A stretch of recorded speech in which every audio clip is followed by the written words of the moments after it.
Hello guys, welcome back to my another blog. আমি ready হয়ে গেছি, এদিকে আমার বড় রেডি হয়ে গেছে। ও কি বলছে শোনো।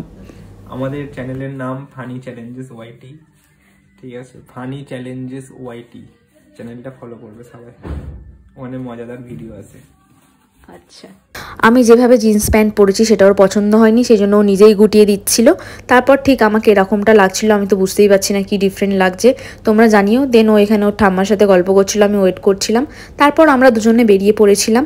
আমরা বেসিক্যালি যাচ্ছিলাম কিছু কেনাকাটা করতে, আর তার সাথে সাথে একটু ডিনার করতে। এই দেখো এখানে ঠাকুরের মণ্ডপ কি সুন্দর সাজানো হয়েছে, কিন্তু ঠাকুর এখনও আসেনি। আর চারিদিকে লাইট দিয়ে সাজানো হয়েছে কালী পুজো উপলক্ষে। আর এখানে একটা মণ্ডপে পুজো হচ্ছিল, আর এখানে একটা মণ্ডপে ঠাকুর নিয়ে যাওয়া হচ্ছিল। এরপর আমরা চলে এসেছিলাম রিলায়েন্স স্মার্ট পয়েন্টে। তার পাশেই কালী পুজো হচ্ছিল বলে আমরা একটু মণ্ডপ আর প্রতিমার দর্শন করে নিয়েছিলাম। সেখানে খিচুড়ি ভোগ খাওয়ানো হচ্ছিল বলে রাজ একটু খিচুড়ি ভোগ খেয়ে নিল। তারপর আমরা রিলায়েন্স স্মার্ট পয়েন্টে এসে আমাদের যেগুলো কেনাকাটা করার ছিল আমরা সেগুলো কিনে নিয়েছিলাম। দেন খিদে পেয়ে গিয়েছিল, সেই জন্য আমি আর রাজ চলে গিয়েছিলাম পুষ্পা রেস্টুরেন্টে, যেটা হচ্ছে সিঙ্গুরে।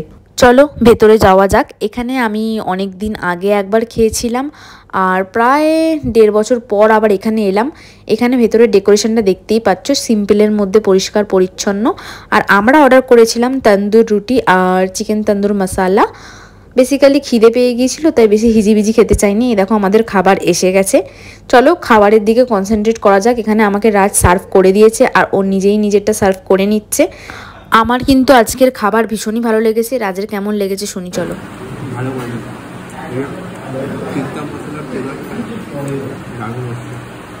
তো রাজের রিভিউ তো শুনে নিলে, এদিকে আমাদের খাওয়া দাওয়া হয়ে গেছে। এবার বাড়ি যাওয়ার জন্য আমরা বেরিয়ে পড়েছি।